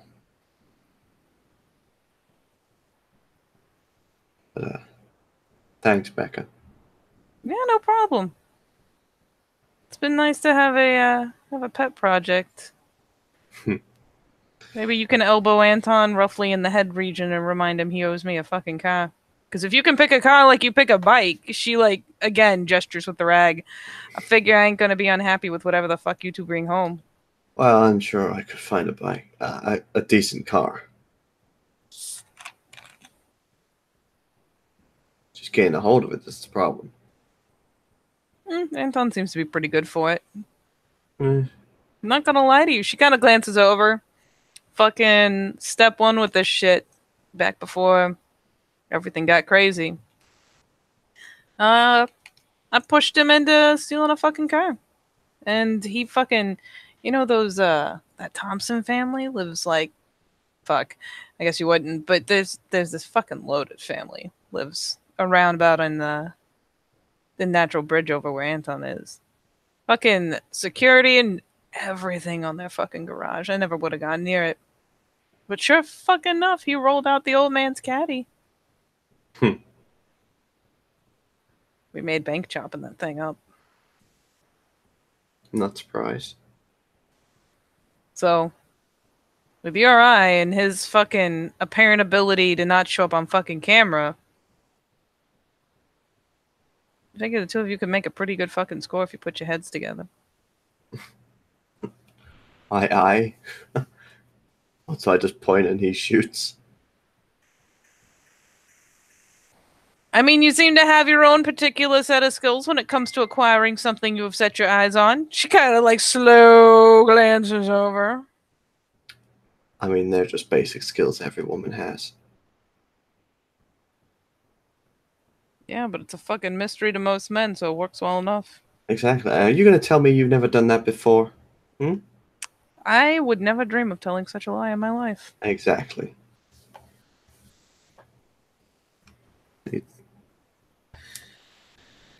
But no, thanks. It does. It means a lot. If there's anything that Pops and I will totally fucking agree with you on. Being able to get around and being able to move and go where you want. It's fucking important. Kind of idly rubs the back of her hair like it's not like it's not like I care. Ugh. Well, Essentially. yeah, but I mean, just, you know, having somebody to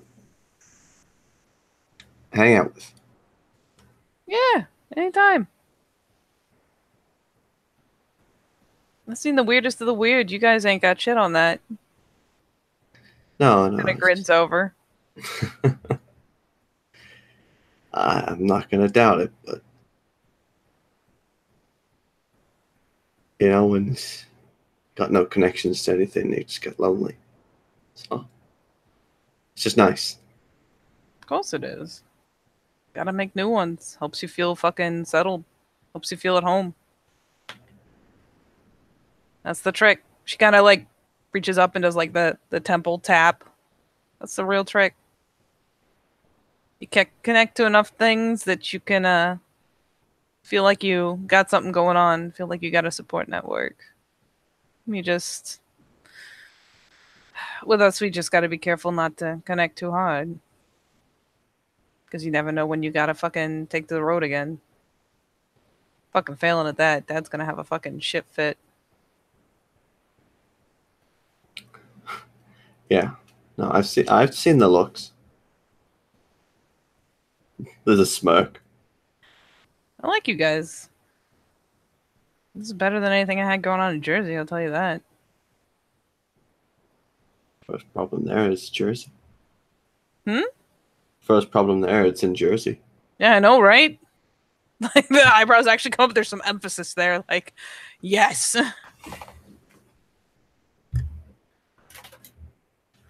But it was a learning experience. Cutting ties kind of sucked, but I mean, these aren't ones I want to cut. that is definitely one way of putting it. Learning experience, right? Yeah, yeah. Saw some fucking shit. Let me tell you. Nothing I don't quite on doubt the it. scale of the shit y'all did in that I fucking have factory, seen- but Seen the movies. it's right about as bad as the gritty movies. Yeah. You know, I have a lot of spare time.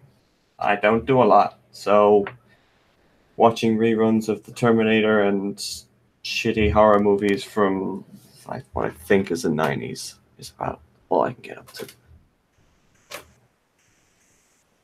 At least you got better Wi-Fi now. You seen those fucking things that new kid put all over the house? Apparently, telling them to shut up works though. It keeps trying to talk to me and I don't like it. What, new kid? No, the things. I don't get it. What? Stop. Like, it's infuriating. Apparently, if you tell them to stop, they just like kind of go into sleep mode or some shit. I just tell them to shut up. I just unplugged them all. I don't like the idea of something being able to kind of, follow me around the house. It's fucking weird. I mean, I feels bad enough already. I don't need the idea that the technology's doing it as well. You know, Yeah, fair enough. last thing I want is some fucking black tube listening into every conversation I have. Yeah, that's a fucking point. Do you think if we keep unplugging him, his head will eventually explode? I hope so. That's not very charitable. Kind of glances over, grinning. Did you take me? fiendishly. Did you ever take me for a charitable person, or? No, just making a wild observation. So what are you gonna do with that fucking deer head? Just kind of, I mean, it's purely inquisitive. Why? Shrugs. I'm just curious. Figured most people would have gotten the oogies or at least had me like clean it off for him or some shit. Not that I would have done a good job. Well, you don't have to do everything around here.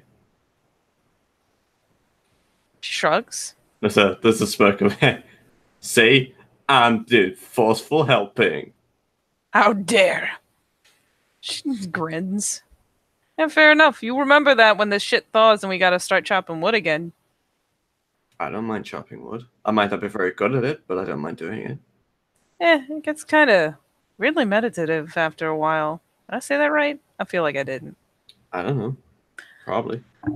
But yeah, it gets, once you get the knack for putting the axe in the right place, it's kind of soothing. It's fucking weird. Well, there you go. Ugh. Fuck. She finally just kind of sits and takes in the conservatory. Which is, again, it's in various stages of, like, overgrowth and dying back, and that poor fountain, man. It looks piteous. You ever wonder what the fuck this place used to look like? All the time. You think we're ever gonna get it back to close? No. Nah? Well, considering none of us have fashion tastes from the looks around 20s, probably, I think. Mm-hmm. I doubt it's going to look the same. Yeah, that's true. Still, could look pretty good. It's a shame I got, like, a black thumb. Kind of glances over to the nearest plant bed. Plants normally aren't my thing. I bought a cactus from Walmart. I mean, that's gotta be easy, right? I mean, that's why I bought it. Well, you see, Heidi said that she wanted some more green around the house. And then I asked the guy, and he was like, yeah, you can get all this. And just kind of went on the spiel about plants. And I was like, what's something I don't have to do anything with? Cactus. Seems legit. Once a year. It's brilliant. Just got to water it once a year.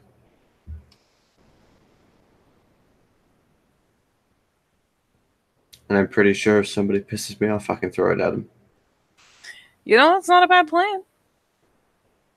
This is the sugar of it. That'll work in a pinch. See? Work to some effect.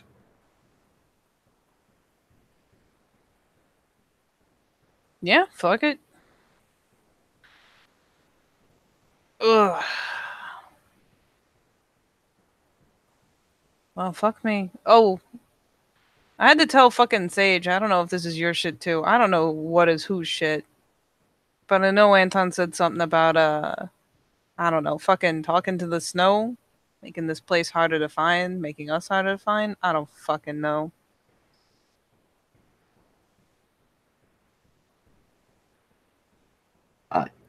I don't know.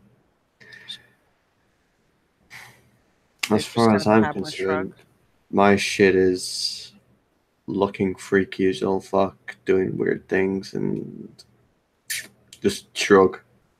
I mean, you don't look that freaky. Feel like that's a little over the top. Yeah. Hell, you might pass for downright normal. People didn't get to know you too good. Kind of grins. There's the eyebrow raise of, oh, really? Yeah? What's that supposed to mean, huh? I mean, I suppose it means whatever you decide it means. Hmm? What? I feel like you're implying something. I mean, you did stare down a dead deer head.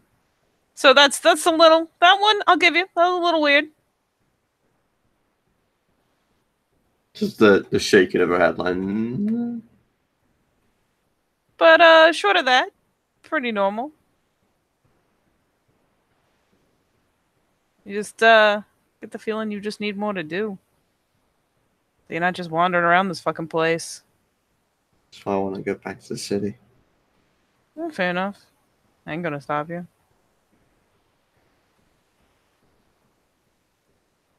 Look, as much as I appreciate being out here, it's was sold to me as the safest place and all that manner of shit. I'm not. Look, I don't know who I am, but I ain't a country girl. Because this shit just does not feel right. Hmm.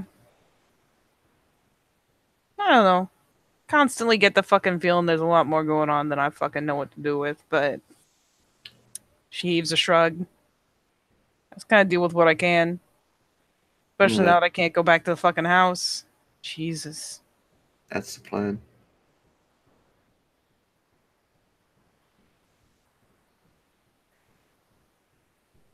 To deal with this shit and then hopefully find some fucking leads on what I was after. Just don't forget to make some new ones. Old ones are good to find out and all, but they ain't gonna be quite the same, I don't think. Glances over. How am I supposed to make new leads? I mean, like, if you're talking about what I think you're talking about,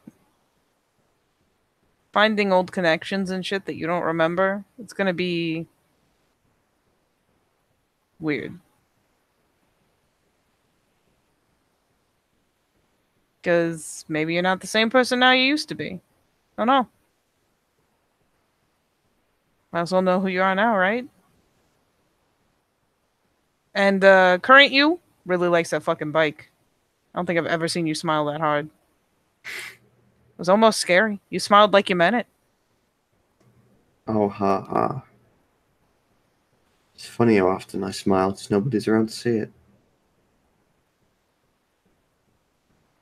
Like if a tree falls in the woods, does it make a sound? Yeah, you just can't prove it. Grins. There's just a click of the fingers, like.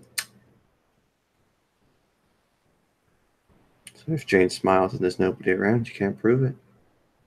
Shrug. Ain't a bad smile.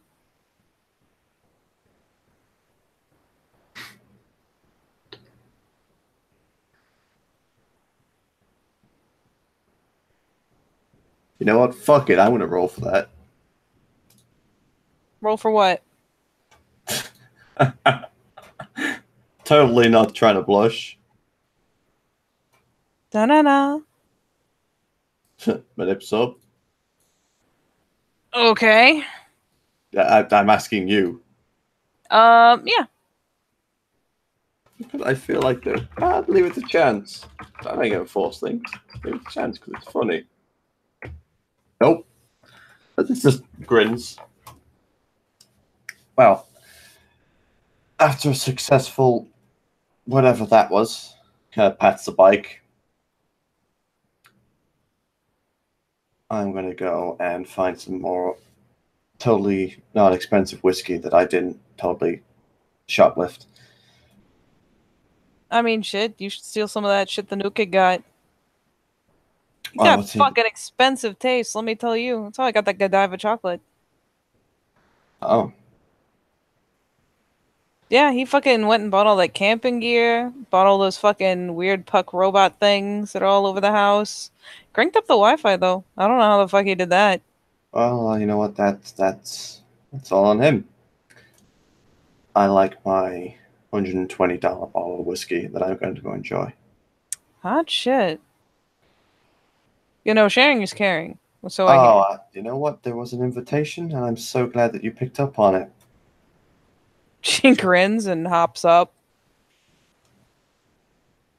Tucks the head the like the little hand rag, just tucks it in a back pocket. After you. Just kind of strolls past. All right. Just she makes the ridiculous gesture and everything. And yeah, she'll traipse along with you, shoving the hands back in her pockets. So, for JJ's sake, let's swap around before we have to cut this thing. Is there anything else you would like to do besides chit chat with Heidi? Um. She'll probably eventually try to get you to paint with her, truth be told. Oh, well, I mean, JJ will paint, but other than chat with Heidi and spend time with her, no. Yep. I will drop you some info. It'll be fantastico. Ooh, cool. Okay. All right. Then for the moment, kids, is there anything else you would like to do? Well, then for now, we will call this a scene. We may soon return. Da-na-na.